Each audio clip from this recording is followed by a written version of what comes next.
దేవుని ఆరాధించడానికి ఆయా స్థలాల నుండి చేరువచ్చిన పరిశుద్ధులు ప్రియులైన ప్రతి వారికి ప్రభువైన యేసుక్రీస్తు నామములో వందనాలు సమర్పిస్తున్నాను.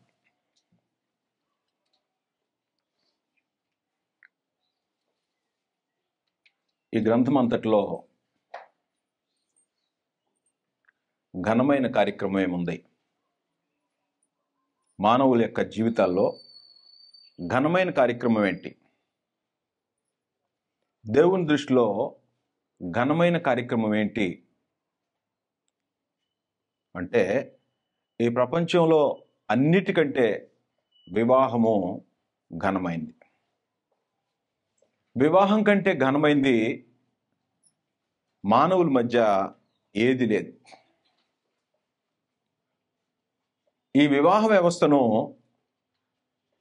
పరమందున దేవుడు ఏర్పాటు చేశాడు. వివాహం ఫెయిల్ అయితే దేవుని సంకల్పం ఫెయిల్ అయిపోద్ది. అందువల్ల హెబ్రీ పత్రిక 13:4 వివాహము అన్ని విషయముల్లో ఘనమైనదిగాను పానుపు నిష్కల్మషమైనదిగాను ఉండవలెను. వేశ్యాసంగులకును వ్యభిచారులకును దేవుడు తీర్పు తీర్చును అన్నాడు. వివాహము అన్ని విషయములలో ఘనమైనదిగాను, 1 నెంబరేసి అన్ని విషయముల దగ్గర అందరిలో ఘనమైనదిగాను పానుపు నిష్కల్మషమైనదిగాను ఉండవలెను. వేశ్యాసంగులకును వ్యభిచారులకును దేవుడు తీర్పు తీర్చును. అంటే వివాహంలో వివాహ వ్యవస్థలో పాల్పంపులు పొందేటువంటి వ్యక్తులు వేశ్యాసంగులు కాకూడదు. ఇంగ్లీష్లో ఏమన్నాడంటే ఫార్నికేటర్స్ అంటే వివాహం చేసుకోకుండా ఏ స్త్రీతోనైనా ఏ పురుషుడితోనైనా లైంగిక బాంధవ్యం కలిగి ఉంటే అది జారత్వం. దాన్నే వేశ్యాసంగులు అన్నాడు. వివాహం అన్ని విషయాల్లో ఘనమైంది. ఎందుకంటే ఈ భూమి మీద మానవులు ఉత్పత్తి అవటానికి వివాహం అనేటువంటి ఒక కార్యక్రమం ద్వారానే జరగాలి. ఆ వివాహం ద్వారా కాకుండా, వివాహం చేసుకోకుండా ఇద్దరు కలిసి బిడ్డలను కంటమనేటువంటిది దేవుని యొక్క ఏర్పాటు కాదు. అది జారత్వము అన్నాడు. కాబట్టి జారత్వం చేస్తే పనిష్మెంట్ ఉంది, ఎటర్నల్ పనిష్మెంట్, శాశ్వతమైన శిక్ష ఉంది. వ్యభిచారం చేసినా కూడా శిక్షే ఉంది. వేశ్యాసంగులకు వ్యభిచారులకు దేవుడు తీర్పు తీర్చుతాడు. అంటే వివాహం చేసుకోకుండా లైంగిక బాంధవ్యం పెట్టుకోకూడదు. వివాహం అయిన తర్వాత కూడా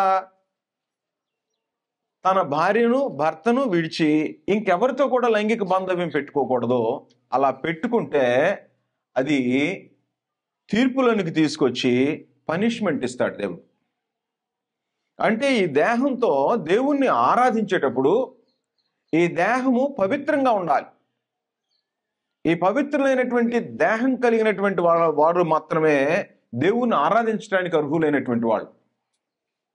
అందువలన వివాహము అన్ని విషయాల్లో ఘనమైనదిగాను పాన్పు నిష్కల్మషమైనదిగాను ఉండవలెను. వేశ్యాసంగులకును వ్యభిచారులకును దేవుడు తీర్పు తీర్చును. వివాహం అంటే ఏంటి? ఇంతకీ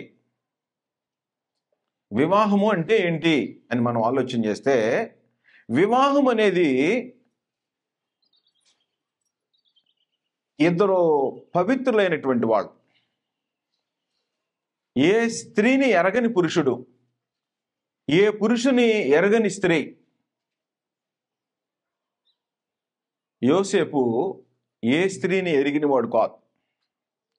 రెబ్కా ఏ పురుషుని ఎరిగినది కాదు. వివాహానికి ముందు ఏ పురుషుని కూడనటువంటి ఇస్సాకు ఏ స్త్రీని ఎరిగిన వాడు కాదు. రెబ్కా ఏ పురుషుని ఎరిగింది కాదు. అబ్రహాము ఏ స్త్రీని ఎరిగిన వాడు కాదు, శారా ఏ పురుషుని ఎరిగింది కాదు. ఇలాంటి వారు వివాహం చేసుకుంటే దేవుని సంకల్పాన్ని నెరవేర్చిన వారు అవుతారు. కాబట్టి వివాహాలు ఎందుకు ఫెయిల్ అవుతున్నాయి అనంటే దేవుని నిబంధన తెలియట్లేదు. వివాహం అంటే ఏంటో మనుషులకు తెలియటం లేదు. తెలియకుండా ఏదో జరిగించుకొని వేరైపోయి విడివిడిగా ఉండి మరలా వివాహాలు వాళ్ళు ఇష్టం వచ్చినట్టు చేసుకొని దేవుని సంకల్పానికి విరుద్ధంగా వేశ్యాసంగులు వ్యభిచారులు అయిపోతున్నారు. దేవుని యొక్క సంకల్పం అది కాదు. అలాంటి వారితో భూమిని నిండించాలనేటువంటిది దేవుని యొక్క ఏర్పాటు కాదు. వివాహం అనేది నిబంధన. వివాహం అనేది నిబంధనలో పాలు పంపులు పొందేది. ఈ నిబంధనలో పాలు పంపులు పొందేటువంటి ఈ కార్యక్రమం, నిబంధనలో పాల్గొనే వాళ్ళకి కండిషన్ ఏంటంటే జారత్వం చేయకూడదు. జారత్వం చేయనటువంటి వాళ్ళు, వ్యభిచారం చేయనటువంటి వాడు. జారత్వము వ్యభిచారము రెండు ఒకటే క్రియ, కానీ వ్యక్తులు వేరువేరుగా ఉంటారు. జారత్వము అంటే ఇద్దరు పెళ్లి కాని వాళ్ళు, వివాహం చేసుకుని వాళ్ళు లైంగిక బాంధవ్యం పెట్టుకునేది జారత్వం. వ్యభిచారం అంటే ఒక పురుషుడు వివాహం చేసుకోకపోయినా, ఒక స్త్రీ వివాహం చేసుకోకపోయినా ఇంకొక పురుషుడు స్త్రీ వివాహం చేసుకున్న వాళ్ళతో బాంధవ్యం పెట్టుకుంటే అది వ్యభిచారం. కాబట్టి వ్యభిచారులు కానీ జారులు కానీ దేవుని రాజ్యానికి వారసులు కారు. జారులు కానీ వ్యభిచారులు కానీ దేవుని రాజ్యానికి వారసులు కారు. అలాంటి వారిని పరలోకం ఎలవ్ చేయదు. అందుకని పరమదేవుడు ఏం చేశాడంటే 1 కొరింథీయులకు రాసిన పత్రిక 7వ అధ్యాయము 1వ వచనం నుండి మనం చదివితే, మీరు రాసిన వాటి విషయము స్త్రీని ముట్టకుండుట పురుషునికి మేలు, అయినను జారత్వములు జరుగుతున్నందున, జారత్వము జరుగుతుందట అంటే వివాహం కాకుండానే లైంగిక బాంధవ్యంలో పాల్పంపులు పొందుతున్నారు. అందుకని జారత్వములు జరుగుతున్నందున ప్రతి వానికి సొంత భార్య ఉండవలెను. సొంత భార్య.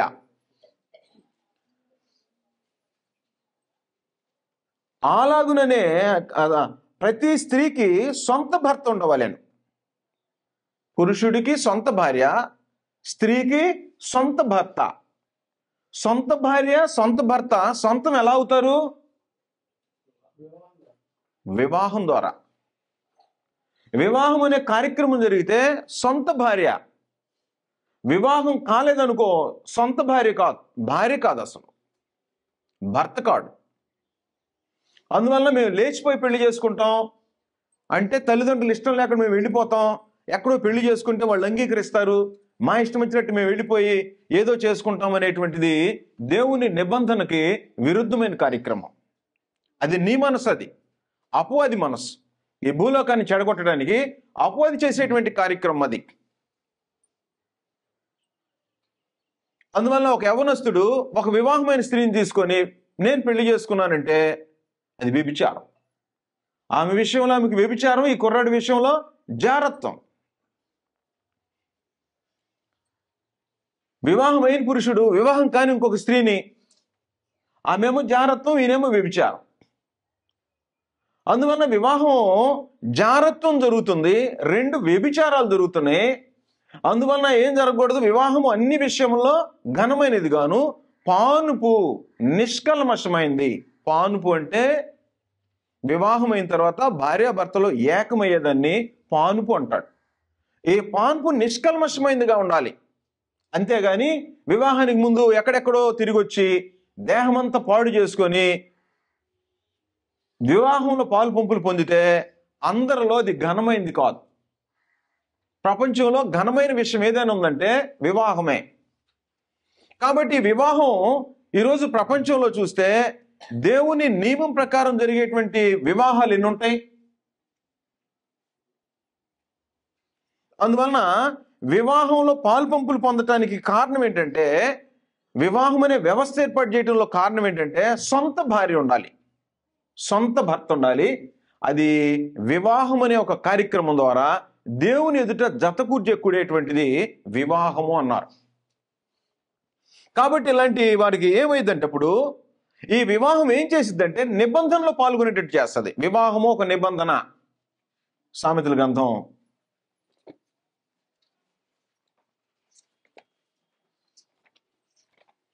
'తెలియక పొరపాట్లు చేసి దాన్ని సమర్థించుకోవడానికి ప్రయత్నం చేసేటువంటి జనం ఉన్నారు. దాన్ని సమర్థించుకోవటం అనేటువంటిది కాదు. దేవుని జ్ఞానం ఎరిగి వివాహాలు చేసుకోవాలి. దేవుని జ్ఞానం ఎరగకుండా వివాహాలు చేసుకుంటే దేవుని సంకల్పానికి విరుద్ధంగా వివాహం చేసుకున్నవాడు తెంచుకోవాలంటే చాలా ఇబ్బందిగా ఉంటుంది. అందువలన 2వ అధ్యాయం సామెతల గ్రంథం 17వ వచనం, అట్టి స్త్రీ తన యవ్వన కాలపు ప్రియుని విడుచున్నది, తన దేవుని నిబంధనను మరచున్నది.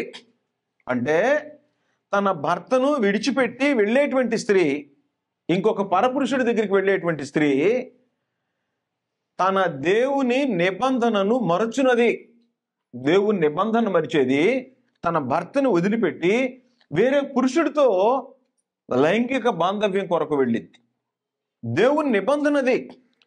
ఈ నిబంధన వివాహం అన్ని విషయాల్లో ఘనమైంది. అందువల్ల ఏం చేయకూడదంటే వివాహానికి వివాహమైనటువంటి స్త్రీ పరపురుషుడు దేహాన్ని వాంఛించకూడదు.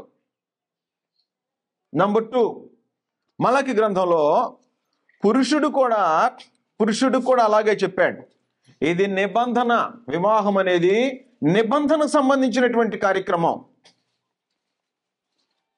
14వ వచనం, మలాకి గ్రంథం 2వ అధ్యాయం 14వ వచనం, అది ఎందుకని మీరు అడుగగా, యవ్వన కాలమందు నీవి పెండ్లి చేసుకొని అన్యాయముగా విసర్జించిన నీ భార్య పక్షమున యెహోవా సాక్షి ఆయన. అది నీకు తోటిదై నీవు చేసిన నిబంధనకు పాత్రురాలు కదా. ఏం చేస్తాడు వివాహంలో? నిబంధన చేస్తాడు. స్త్రీ ఏం చేసిద్ది? నిబంధన చేస్తుంది. ఏమని నిబంధన చేస్తుంది? నేను నీకు భార్యగా ఉంటా. పురుషుడు ఏం చేస్తాడు? నేను నీకు భర్తగా ఉంటా. నేను నీకు భార్యగా భర్తగా ఉంటాను అంటే అర్థం ఏంటి? నిబంధన చేస్తున్నాడు. ఎక్కడ? దేవుని ఎదుట నిబంధన చేస్తున్నాడు. ఈ నిబంధన మరిచేటువంటి వాళ్ళుగా ఉండకూడదు.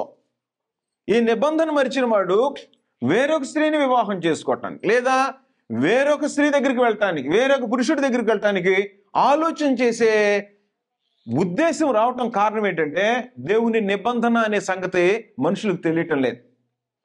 దేవుడు శిక్షిస్తాడనేటువంటి సంగతి మనుషులకు తెలియట్లేదు. వేశ్యా సంగులకును వ్యభిచారులకును దేవుడు తీర్పు తీర్చును. అందువల్ల వివాహం ఏం చేసే ఏంటంటే అన్ని విషయాల్లో ఘనమైనది. వివాహం అంటే నిబంధనలో పాల్గొనేటువంటిది.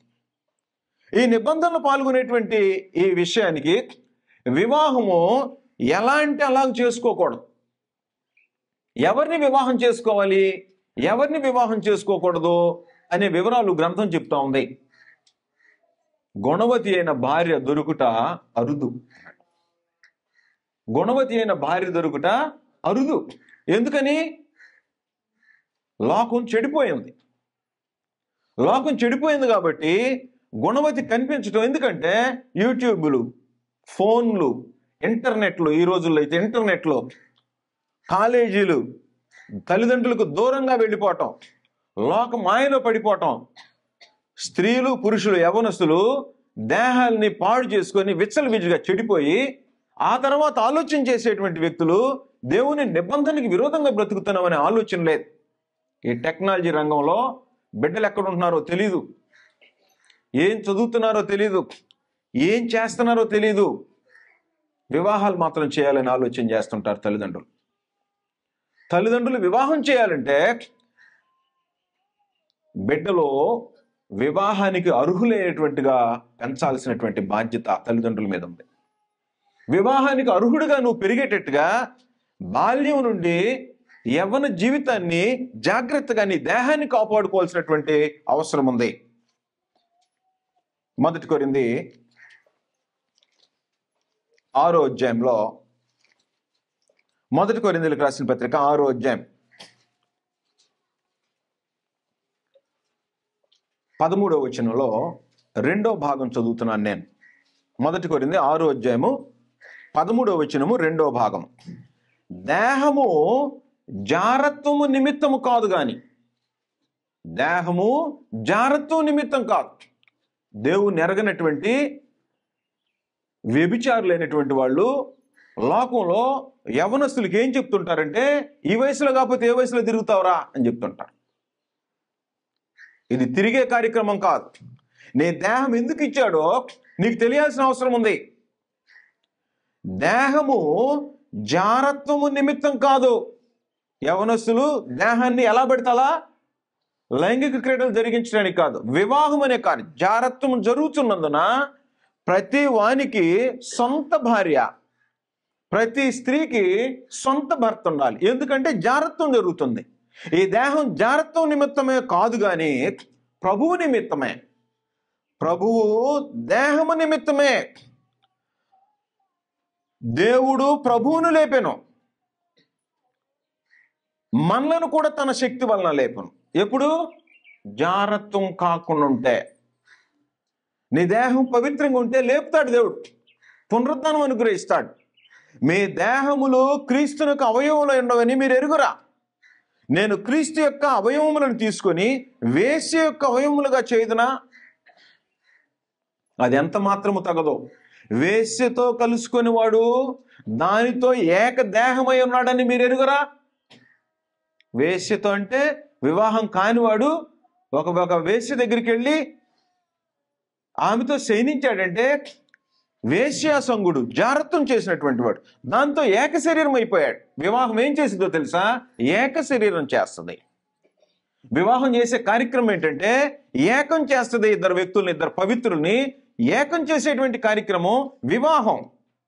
ఆదికాండం 2వ అధ్యాయం, ఆదికాండం 2వ అధ్యాయంలో 24వ వచనం. కాబట్టి పురుషుడు తన తండ్రిని తల్లిని విడిచి తన భార్యను హత్తుకొనును, వారు ఏక శరీరమైందురు. పురుషుడు తన తండ్రిని తల్లిని విడిచి తన భార్యను హత్తుకొనును, వారు ఏక శరీరమైందురు. ఎప్పుడు ఇది? వివాహం తర్వాత. వివాహం అయిన తర్వాత, వివాహము తల్లిదండ్రులు చేస్తే నీ భార్యను హత్తుకోవటం, నీ భర్తను హత్తుకోవటం, అది దేవుడు కోరేటువంటి కార్యక్రమం. అది వివాహం అంటే.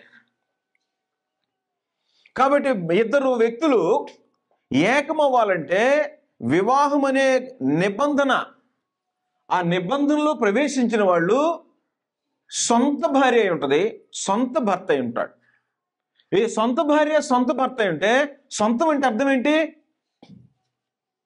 ఈ ఫోన్ ఇది నాది, ఈ ఫోన్ మీద అధికారం ఎవరిది? నాదే. నా దేహం మీద అధికారం ఎవరిది? నాదే. నేను కొన్న ప్రతి వస్తువు మీద అధికారం ఎవరిది? నాదే. కానీ వివాహం ఏం చేసిందో తెలుసా? నా ఈ దేహాన్ని, నా దేహం మీద నాకు అధికారం లేకుండా చేసింది వివాహం. మొదటి కొరింథీ 7వ అధ్యాయం. నా సొంతమైన ఈ దేహాన్ని వివాహం ఏం చేస్తుందంటే నాకు అధికారాన్ని తీసివేస్తుంది. ఎలా తీసివేస్తుందో చూడండి. 7వ అధ్యాయము 4వ వచనం. భర్తకే గాని భార్యకు తన దేహము పైన అధికారం లేదు. భర్తకే గాని భార్యకు తన దేహం మీద అధికారం లేదు. అలాగుననే భార్యకే గాని భర్తకు తన దేహం పైన అధికారం లేదు.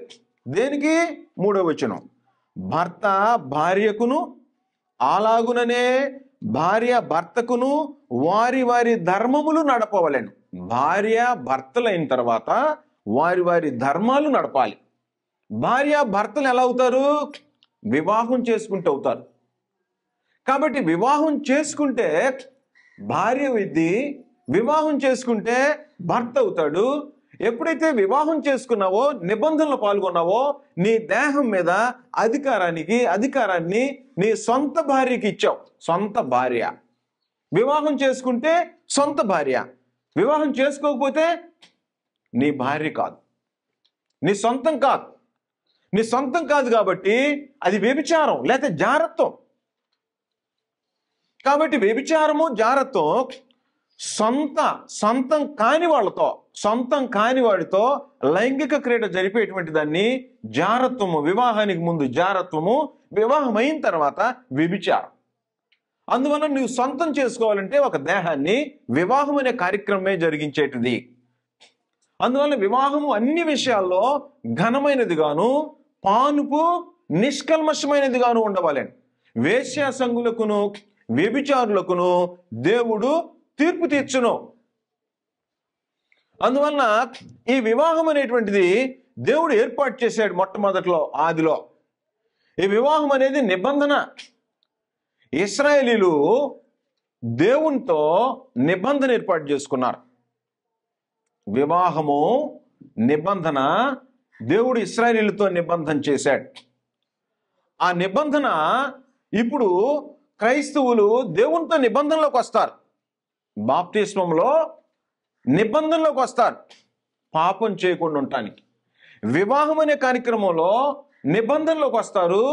ఆ నిబంధనలోకి వచ్చినటువంటి వ్యక్తి ఈ దేహాన్ని తన భార్యకు వివాహంలో అధికారాన్ని ఇచ్చేశాడు. భార్య వివాహం అనే కార్యక్రమంలో తన దేహం మీద అధికారాన్ని భర్తకి ఇచ్చేసింది. అందుకని ఏమంటాడంటే ఎఫెసీయులకు రాసిన పత్రిక 5వ అధ్యాయంలో,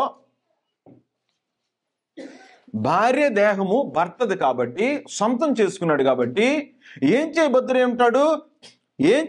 ఉంటాడంటే 28వ వచనం, 5వ అధ్యాయం ఎఫెసీ పత్రిక 28వ వచనం, అటువలే పురుషులు కూడా తమ సొంత శరీరములను వలె. ఎందుకని సొంత శరీరం? వివాహంలో భార్య దేహం మీద అధికారం పొందినవాడు పెత్తనం చెలాయించడానికి కాదు, బలవంతం చేయటానికి కాదు. ఎందుకంటే తన సొంత శరీరం లాగా భార్యను పోషించటానికి, భార్యను ప్రేమించటానికి. ఈ విషయాలు తెలియకుండానే వివాహాలు జరిగిపోతా ఉన్నాయి. చాలా మందికి, ఎక్కువ మందికి వివాహం అంటే ఏంటో తెలియదు. వివాహం చేసుకునేటప్పుడు నాకు కూడా తెలియదు.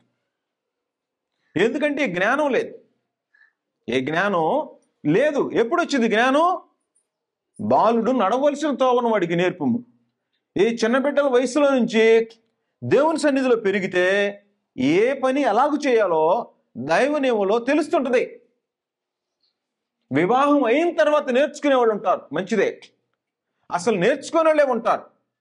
కానీ వివాహానికి ముందు నేర్చుకొని వివాహం అంటే ఏంటో, జీవితం అంటే ఏంటో నేర్చుకొని వివాహం చేసుకుంటే అలాంటి జంటలు ప్రపంచంలో ఎవడు విడదీయలేడు. ఎవరి తరం కాదు. ఎందుకంటే దేవుని నిబంధనకు లోబడేటువంటి వ్యక్తులు కాబట్టి, పురుషుడు తన తల్లిని తండ్రిని విడిచి తన భార్యను హత్తుకొను, వారు ఏక శరీరమైందురు. కలిసి జీవించడానికి జీవితకాలం పోరాటం చేసేటువంటి నిబంధనలో పాల్పంపులు పొందేటువంటిది వివాహం. కాబట్టి వివాహములో ఏం జరిగింది? భార్యకు భర్త దేహం మీద అధికారం ఉంది, భర్తకు భార్య దేహం మీద అధికారం ఉంది. కాబట్టి ఏం చేస్తాడు? తనను వలె తన సొంత శరీరముల వలె తమ భార్యలను ప్రేమింపబద్దులై ఉన్నారు. తన భార్యను ప్రేమించువాడు తన్ను ప్రేమించుకొనుచున్నాడు. ప్రేమించి పెళ్లి చేసుకోవటం కాదు, వివాహం చేసుకొని ప్రేమించాలి. దేవుని నిబంధన ఏం చెప్తుందంటే, వివాహం చేసుకొని నీ భార్యను ప్రేమించు. వివాహం చేసుకోబోయేటప్పుడే ఎలాంటి స్త్రీయో ఎరిగి వివాహం చేసుకో, ఎలాంటి పురుషుడో ఎరిగి వివాహం చేసుకో. పురుషుడు ఎలాంటి వాడో ఎరిగి వివాహం చేసుకోవాలి, స్త్రీ ఎలాంటిదో ఎరిగి వివాహం చేసుకోవాలి. ఇది కాకుండా కామంతో కామాంధులైపోయేటువంటి వాళ్ళకి వివాహ నిబంధన ఏం తెలిసింది? పవిత్రులు ఎలా బ్రతుకుతారు, వివాహ నిబంధనలు ఎలా జీవిస్తారు? వాళ్ళు జీవించే అవకాశం ఉండదు. అందువలన ఏం చెప్తున్నాడంటే, వివాహం జరిగితే ఈ కార్యక్రమం, ఇంకేం చెప్తున్నాడు? 33వ వచనం, 31వ వచనం. ఈ హేతువు చేత పురుషుడు తన తండ్రిని తల్లిని విడిచి తన భార్యను హత్తుకొనును, వారిద్దరూ ఏక శరీరమగుదురు. ఆదికాండం 1వ అధ్యాయంలో చెప్పాడు. 2వ అధ్యాయంలో మరలా తిరిగి ఎఫెసీ పత్రిక కొత్త నిబంధనలో రీఇనిషియేట్ చేస్తున్నాడు, అంటే తిరిగి పునరుద్ధరించేటువంటి విషయం చెప్తున్నాడు. కాబట్టి వాళ్ళిద్దరూ వివాహము ప్రారంభమైన దగ్గర నుంచి దేవుడు వారిద్దరూ ఏక శరీరముగా ఉంటారు అన్నాడు. ఈ మర్మము గొప్పదే, మర్మం గొప్పదే అన్నాడు. ఇది ఎరగకుండానే 33వ వచనంలో మెట్టుకు మీలో ప్రతి పురుషుడును తనను వలె తన భార్యను ప్రేమింపవలెను. ఇది భర్తకే. 2 భార్యకి భార్య అయితే తన భర్త యందు భయము కలిగి ఉండినట్లు చూసుకోనవలెను. వివాహ నిబంధన ఏం చెప్తుందంటే నీ భర్త ఎలాంటి వాడైనా భర్తకు భయపడాలి. భర్తకు భయపడుతుందంటే దేవుని నిబంధన గుర్తుపెట్టుకునేటువంటి స్త్రీ. భార్యని ప్రేమిస్తున్నాడు అంటే దేవుని నిబంధన ఎరిగినటువంటి వాడు.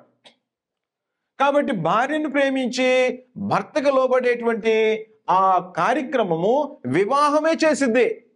వివాహం అనేటువంటి కార్యక్రమం మాత్రమే నిబంధనలో ఉంటుంది. అందువలన వివాహం చేసుకున్న వాళ్ళు వేరవ్వాలంటే చట్ట ప్రకారం వేరవుతున్నారు ఇప్పుడు, అంతే కదా. చట్టం ఒకటి ఉంది, ఎలాంటి అలా వేరు కాదు. దేవుని చట్టం ఒకటి ఉంది.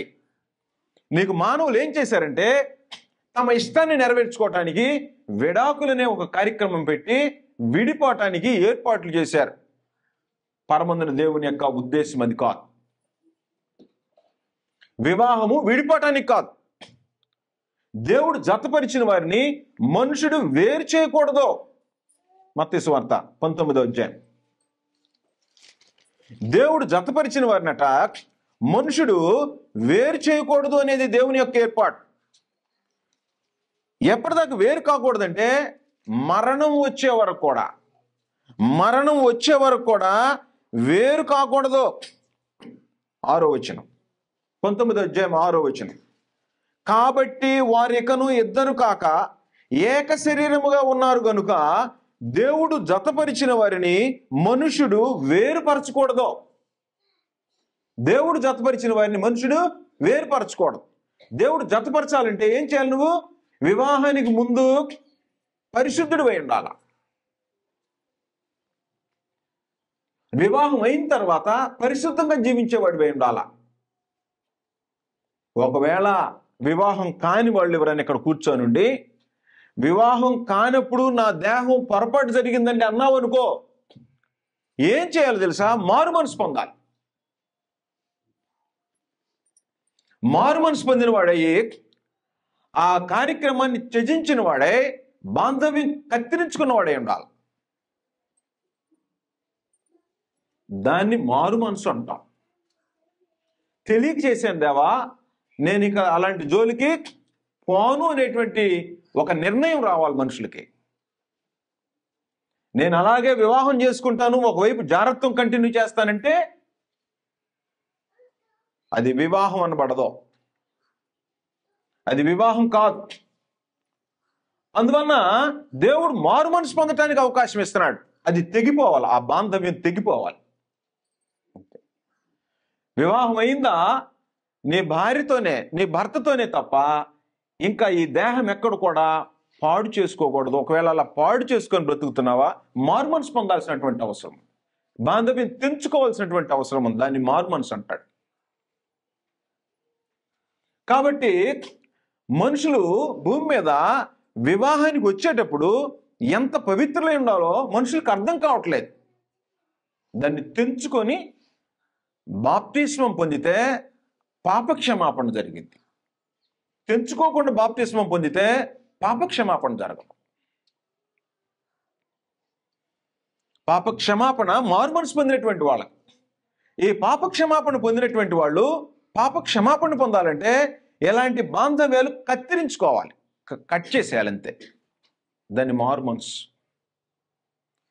అలాంటి అసలు దాని జోలికే పోకూడదని పరమందుడు దేవుడు చెప్తున్నాడు. అలాంటి ఉద్దేశం మానవులకు ఉండకుండా భూమి మీద అలాగూ తల్లిదండ్రులు బిడ్డల్ని పెంచాల్సినటువంటి బాధ్యత కలిగిన వాళ్ళే ఉన్నారనేది దేవుడు తెలియజేసేటువంటి కార్యక్రమం. అలా బిడ్డల్ని పెంచటం అనేటువంటిది తల్లిదండ్రుల యొక్క బాధ్యత ఉంది. అందువల్ల ఈ రోజుల్లో లేటెస్ట్గా ఉండేటువంటి టెక్నాలజీ ఉండేటువంటి రోజుల్లో బిడ్డలు ఎక్కడ తిరుగుతున్నారో తెలియటం లేదు. అందువల్ల బిడ్డల్ని పెంచడం చేత కావటం లేదు. ఏం కావాలంటే డాలర్లు కావాలి, మనుషులకి ధనం కావాలి. పరముందున దేవుని దృష్టిలో నీ ధనం ఏంటంటే నీ భార్య, నీ ధనం ఏంటంటే నీ భర్త. ఇంతకు మించిన ధనం ప్రపంచంలో ఏది ఉండదో. భర్త వ్యభిచారి అయి తిరుగుతుంటే కోట్ల రూపాయలు ఆస్తున్న భార్య ఆనందించిద్దా? 100 కోట్ల రూపాయలు ఆస్తున్న భర్తని వివాహం చేసుకొని వ్యభిచారి అయి తిరుగుతుంటే భార్య సంతోషపడిద్దా? ఏ భార్య సంతోషించదు. 100 కోట్లు ఉన్నటువంటి ఒక స్త్రీని వివాహం చేసుకొని ఆ స్త్రీ వ్యభిచారం చేసి తిరుగుతుంటే ఏ భర్త అయినా సంతోషి జీవిస్తాడా?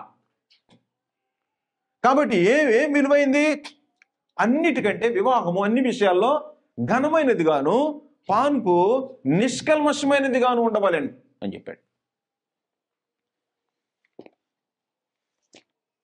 వివాహానికి వచ్చేటువంటి స్త్రీలు పరమందున దేవుడు తెలియజేసేటువంటి సమాచారం ప్రకారం తన పెనిమిటికి కిరీటం లాగా ఉండాలి. తన పెనిమిటికి కిరీటం. కిరీటం అంటే నీ భర్త నడుస్తుంటే నీ వలన అవమానం పొందేటువంటి వాడే ఉండకూడదు. ఇతను మంచోడే కానీ భార్య మాత్రం అనకూడదు, పనికిరాడు. అలాంటి భర్తని, యోగ్యుడైన ఒక భర్తని నీ వలన కిరీటం పోగొడుతున్నావు. నువ్వెవరో తెలుసా? నీ భర్తకి కిరీటంగా వెళ్ళబోతున్నావు. యోగ్యురాలు సామెతల గ్రంథం 12వ అధ్యాయం, సామెతల గ్రంథం 12వ అధ్యాయము 4వ వచనం. యోగ్యురాలు తన పెనిమిటికి కిరీటము. యోగ్యురాలు తన పెనిమిటికి కిరీటం. సిగ్గు తెచ్చునది వాని ఎముకలకు కుళ్ళు. ఇంట్లోనే కాపురం చేస్తుంటారు. భార్య ఏం చేసిద్దో భర్తకు తెలుసు. ఆయన పెద్ద మనుషులకు చలమణి అవుతుంటాడు. దాటి వెళ్తుంటే జనులు ఏం చేస్తుంటారు? సిగ్గు తెచ్చేటువంటి. ఒకవేళ యోగ్యుడే ఉన్నాడు అనుకో, యోగ్యురైన భార్య దొరికింది అనుకో, దేవుడు కోరిన రూపంలో ఇద్దరు బ్రతుకుతున్నారు అనుకో, అలాంటి వ్యక్తి ఎక్కడైనా నిలబడి ఒక కార్యక్రమం జరిగించాలంటే యోగ్యుడే ఉంటాడు. యోగ్యుడే ఉంటాడు. 31వ అధ్యాయం, సామెతల గ్రంథం 31వ అధ్యాయం. సామెతల గ్రంథం 31వ అధ్యాయంలో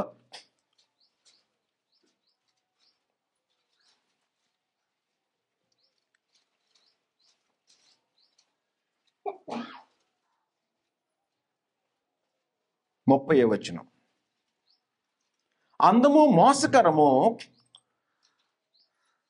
సౌందర్యము వ్యర్థము.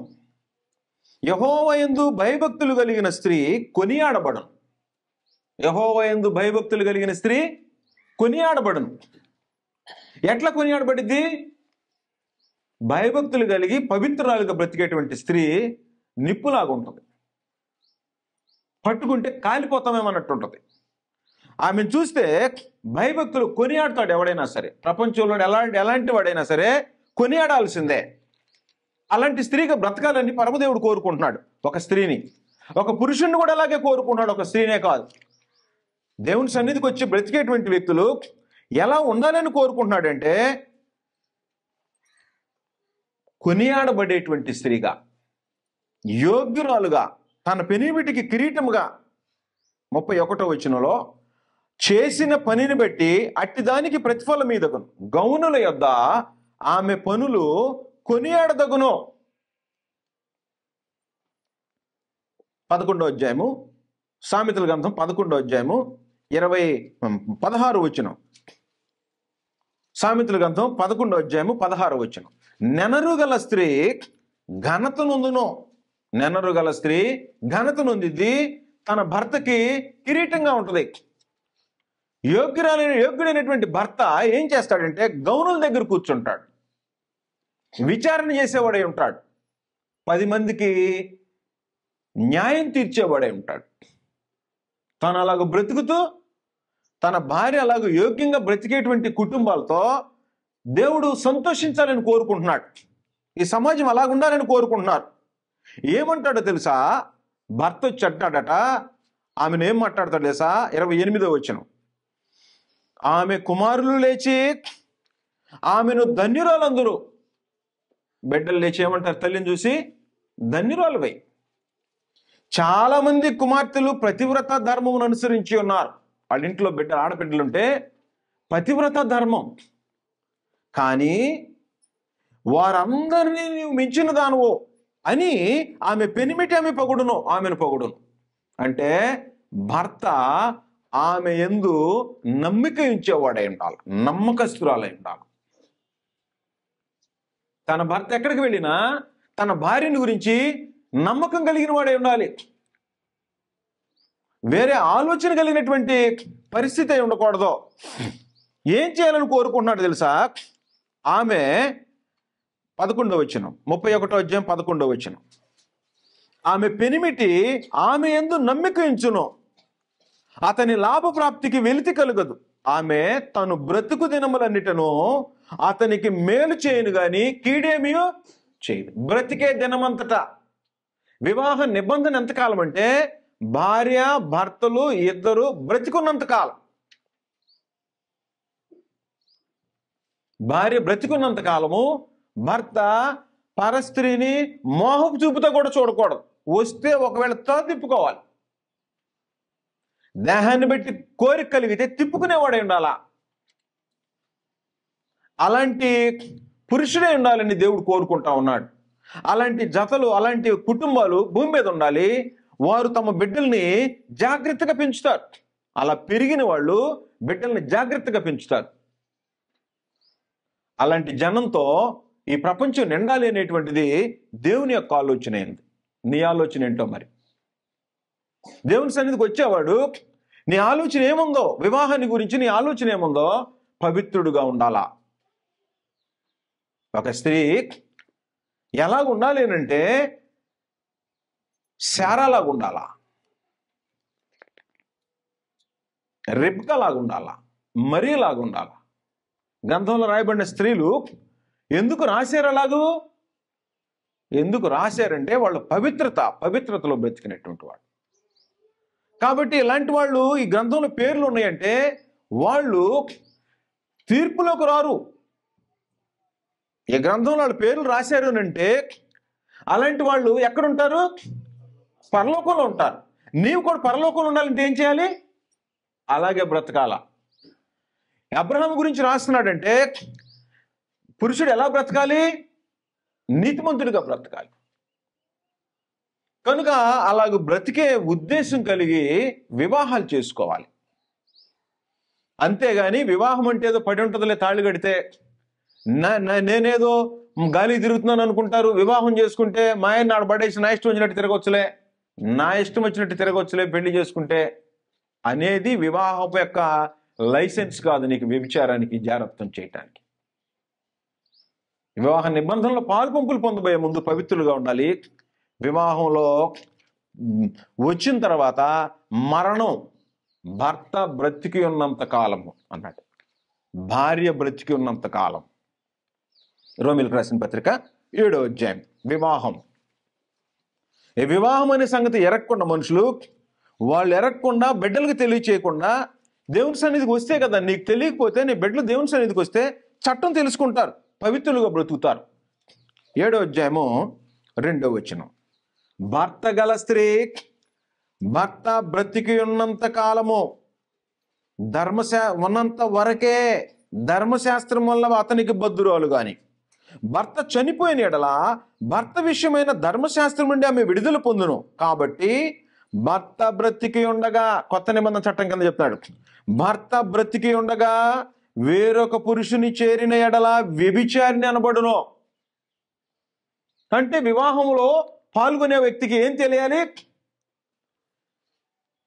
నా భార్య భర్త బ్రతికి ఉన్నంత కాలం ఇంకొకరిని చేరకూడదు, ఆలోచన రాకూడదు. చనిపోతే వివాహం చేసుకునే అవకాశం ఉంది అని అన్నాడు. ఎందుకంటే తన పార్ట్నర్ లేడు కాబట్టి, చనిపోయింది కాబట్టి. అయినా ఇంకొక క్లాజ్ ఏం చెప్పాడంటే 1 కొరింథీ 7:39 భార్య తన భర్త బ్రతికి ఉన్నంత కాలము బద్ధురాలయుండును, భర్త మృతి పొందిన ఎడల ఆమెకి ఇష్టమైన వారిని పెండ్లి చేసుకొనుటకు స్వతంత్రురాలయుండును. కానీ ప్రభువునందు మాత్రమే, అంటే విశ్వాసురాలైన స్త్రీ తన భర్త గాని చనిపోతే ప్రభువునందు మాత్రమే వివాహం చేసుకోవాలి. అది కూడా యవ్వనస్తురాలై ఉంటేనే అని చెప్పాడు. యవ్వనస్తురాలై ఉంటేనే. ఎందుకంటే యవ్వన కాలంలో తన యవ్వనం ఉంటుంది కాబట్టి ఆ యవ్వన కోరికలకి అడ్డగోలుగా వెళ్లకుండా, వివాహం చేసుకోకుండా, దేశాన్ని పాడు చేయకుండా, తన యవ్వన కాలంలో భర్త చనిపోయాడు కాబట్టి వివాహం చేసుకునేటువంటి అవకాశాన్ని పరమదేవుడు కల్పించాడు. కిందకేం చెప్పాడు తెలుసా? అయితే ఆమె విధవరాలుగా ఉండినట్టేనేలా మరిధన్యురాలని నా అభిప్రాయం. ఉండగలిగితే అలా ఉంటే భర్త చనిపోయినా, భార్య చనిపోయినా దేవుని రాజ్యం కావాలనుకునేవాళ్ళు అలాగే నపుంసకులుగా జీవితకాలం బ్రతకగలిగితే మంచిదే. అందువలన వివాహము అన్ని విషయాల్లో ఘనమైనది గాను, పాన్పు నిష్కల్మషమైనది గాను ఉండవలెను. వేశ్యాసంగులకును వ్యభిచారులకును దేవుడు తీర్పు తీర్చును. అవకాశం వచ్చింది కదా, ఈ దేహాన్ని పాడు చేసుకుంటాం, వివాహం సంగతి తర్వాత చూసుకుందాంలే అనేటువంటి వాడు దేవుని నిబంధన ఎరిగిన వాడు కాదు. అనే స్త్రీ దేవుని నిబంధన ఎరిగినటువంటి స్త్రీ కాదు. 39 ఆదికాండము యవనస్తుడైనటువంటి యోసేపు దేశం కాని దేశంలో ఒక ఇంటికి యజమాని, పని వాళ్ళందరి మీద యజమాని. భర్త బాడీ గార్డ్స్ అందరికి ఫరో ఐగుప్తుని ఏలే చక్రవర్తికి బాడీ గార్డ్స్ ఉంటారు. ఆ బాడీ గార్డులు అందరికంటే హెడ్. అంటే ఉదాహరణకి ముఖ్యమంత్రి గారి బాడీ గార్డ్స్ ఉంటారే, ఆ బాడీ గార్డ్స్ అందరికి హెడ్. అలాంటి ఇంట్లో యోసేపు ఉన్నాడు. యోసేపు ఉంటే తన భార్య, యోసేపు యవ్వనస్తుడు, సౌందర్యవంతుడు, బలవంతుడు, కన్నేసింది. ఆమె ఐగుప్తురాలు. ఆమెకు దేవుని నిబంధన తెలియదు, నిబంధన ప్రకారం బ్రతికే స్త్రీ కాదు.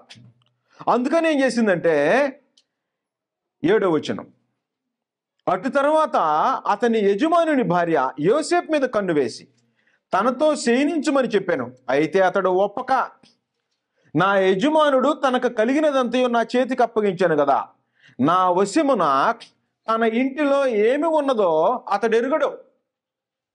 ఇంట్లో ఏముందో తెలియదు అతనికి. ఈ ఇంటిలో నాకంటే పైవాడు ఎవడును లేడు.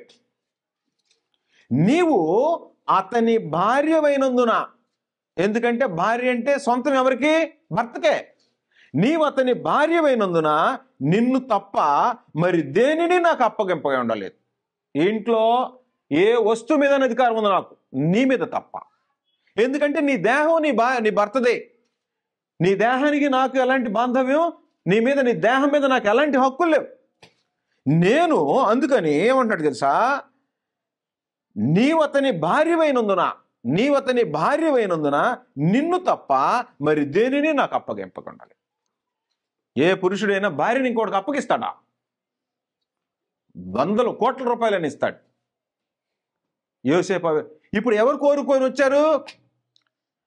బాడీ గార్డ్స్ యొక్క హెడ్ యొక్క భార్య యోసేపును కోరి వచ్చింది శయనించమని. ఆమెకి ఏం బుద్ధి చెప్తున్నాడు? నిన్ను తప్ప ఈ ఇంట్లో నాకు అన్నిటికంటే పైవాడినే, నిన్ను తప్ప నాకు ఏది అన్ని అప్పగించాడు, నిన్ను మాత్రం అప్పగించాల. ఇంకా కిందకి చెప్తున్నాడు, నేనెట్లు ఇంత ఘోరమైన దుష్కార్యం, వివాహం కాని పురుషుడు స్త్రీ ఇంకొకరితో శయనించడం ఘోరమైన దుష్కార్యం. వివాహం అన్ని విషయాల్లో ఘనమైనది, పాన్పు నిష్కల్మషంగా ఉండాలి. నేను ఎట్లు ఇంత ఘోరమైన దుష్కార్యం చేసి దేవునికి విరోధంగా పాపం కట్టుకుందునో. దేవునికి విరోధమైంది. దేవుడు నరుల్ని ఈ భూమి మీద న్యాయమైన జీవితాన్ని జీవించి పరలోకానికి రమ్మని పిలుస్తున్నాడు. నేను ఇలాంటి ఘోరమైన దుష్కార్యం చేస్తే పరలోకానికి విరోధంగా పాపం చేసిన వాడిని అవుతా. నేను తీర్పులోకి వచ్చి నరకంలోకి వెళ్ళిపోతా. నా దేహాన్ని నేను పాడు చేసుకోను అంటే జైల్లోకి వెళ్ళిపోయాడు. చూసింది మాట వినకపోయేటప్పటికి ఇంట్లోకి రాగానే షర్టు పట్టుకుంది. ఎవరు లేనప్పుడు చూసింది. చొక్కా అక్కడ విదిలించుకొని పారిపోయాడు. జైల్లో పడేశారు. చూసే లోకానికి ఎలాగుంది? లోకం ఏమంటది? అమ్మో, ఈ కుర్రాడు ఏదో చేసి ఉంటాడు అనుకుంటా. పరమదేవునికి కనపడుతుంది కదా. దేవుని దృష్టిలో నువ్వు ఎలా బ్రతుకుతున్నావో, నీ బ్రతుకు దేవుని దృష్టికి ఎలాగుందో మనుషులు ఏమైనా అనుకోవచ్చు. నీ పవిత్రత, నీ వ్యక్తిగతమైనటువంటి పవిత్రత నీకు సంబంధించింది. ఇలాంటి జనమై ఉండాలి అని పరమందున దేవుడు కోరుకుంటున్నాడు. అందువలన వివాహంలో పాలుపంపులు పొందబోయేటువంటి వ్యక్తులు ఎలాంటి పవిత్రులై ఉండాలా? ఆదికాండం 24వ అధ్యాయం. యోసేపు ఇలాంటి పవిత్రుడు.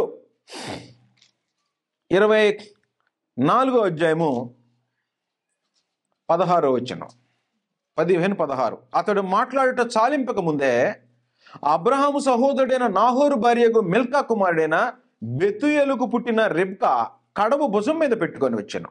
ఆ చిన్నది మిక్కిలి చక్కనిది, ఆమె కన్యక, ఏ పురుషుడును ఆమెను కూడలేదు. ఇలాంటి స్త్రీ వివాహానికి పనికి వస్తుంది. వివాహం దేవుడు ఇలాంటి వ్యక్తుల మధ్య జరగాలని కోరుకుంటున్నాడు. అందుకని ఈ కన్యక, ఈ రెబ్కాని ఇస్సాకు తీసుకొచ్చి పెళ్లి చేశాడు పరమందున దేవుడు. తన దాసుడు వెళ్ళాడట. అక్కడికి వెళ్ళి ప్రార్థన చేశాడు. అయ్యా, నా యజమానుడు పంపించాడు, తన కుమారునికి భార్య ఎవరో, నేను ఇక్కడ ప్రార్థన చేస్తున్నా, నేను నీళ్లు కావాలని అడిగితే నీ ఒంట్లకు కూడా పోస్తానని ఏ స్త్రీ వచ్చిద్దో అని అన్నాడు. ప్రార్థన చేస్తే అమ్మాయి ఇచ్చింది. చకచక నీళ్లు దోసి నీ ఒంట్లకు కూడా పెడతానన్నాడు. ఇంటికి తీసుకెళ్ళాడు, మాట్లాడాడు, తీసుకొచ్చేసాడు. అందువలన వివాహము యవనస్తులైనటువంటి బిడ్డలో వివాహ వయసు వచ్చిన తర్వాత ఎవరిని వివాహం చేసుకోవాలి, ఎవరినంటే వాళ్ళని వివాహం చేసుకోకూడదు. వివాహానికి ముందు పవిత్రులుగా బ్రతకాలి. ఎవరిని వివాహం చేసుకోవాలో, ఎవరిని వివాహం చేసుకోకూడదో వచ్చే వారం మీకు వివరాలు చెప్తాను. వివాహము అన్ని విషయాల్లో ఘనమైనది. పాన్పు నిష్కల్మషంగా ఉండాలి. వేశ్యా సంఘులకు, వ్యభిచారులకు దేవుడు తీర్పు తీర్చుతాడు. జారత్వం జరుగుతుంది కాబట్టి ప్రతి వానికి సొంత భార్య ఉండాలి, ప్రతి స్త్రీకి సొంత భర్త ఉండాలి. భార్య భర్తకును, భర్త భార్యకును వారి వారి ధర్మమును జరపాలి. భార్యకే గాని భర్తకు తన దేహం మీద అధికారం లేదు, భర్తకే గాని భార్యకు తన దేహం మీద, భార్య దేహం మీద భర్తకి, భర్త దేహం మీద భార్యకి తప్ప ఇంకెవరికి అధికారం. మరణం వేరు చేస్తే తప్ప. దేవుడు జతపరిచిన వారిని మనుషుడు వేరు చేయకూడదు. భార్య చనిపోతే, భర్త చనిపోతే ఆ నిబంధన నుంచి విడుదలవుతాడు తప్ప. తాకట్టు పెట్టావు అనుకో ఒక వస్తువు, తాకట్టు పెడితే ఆ వస్తువుని తెచ్చుకుంటాడు ఎవడన్నా? ఎప్పుడు తెస్తాడు? చెల్లిస్తే. చెల్లించకపోతే అక్కడే ఉంటుంది. నీ భార్య, నీ భర్త బ్రతికున్నంత కాలము నువ్వు నిబంధనలో పాలు పంపులు పొందినవాడు. కాబట్టి వేరవటానికి పరమదేవుడు కోరుకోవటం లేదు. ఈ ఉద్దేశం కలిగి వివాహాలు చేసుకోవాలి మనుషులు. నేను పవిత్రుడిగా ఉండాలి అని కోరుకుంటే నీకు పవిత్రమైన స్త్రీని దేవుడు చూస్తాడు అంతే.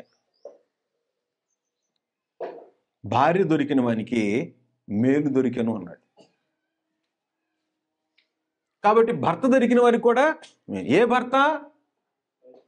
పవిత్రుడైన భర్త, నీతిమంతుడైన భర్త, పవిత్రులైన కన్యక. కాబట్టి పవిత్రులైన కన్యక, పవిత్రుడైన పురుషుడి మధ్య వివాహం జరగాలి అనేది దేవుని సంకల్పం. కాబట్టి యవనస్తులు, బాల్యంలో వినేటువంటి వాళ్ళు వివాహ విషయాల్లో తమ దేహాన్ని ఎంత జాగ్రత్తగా కాపాడుకోవాలో, యోసేపు లాగా జైలుకు వెళ్ళిన ఏ పరిస్థితుల్లోనైనా తన దేహాన్ని కాపాడుకునేటువంటి వ్యక్తులై ఉండి వివాహంలో ఆ నిబంధనలో పాల్పంపులు పొందేదానికి ఆలోచన చేయాలని ప్రభువైన యేసుక్రీస్తు పేరిట మీ అందరికీ వందనాలు సమర్పిస్తూ ముగిస్తాం.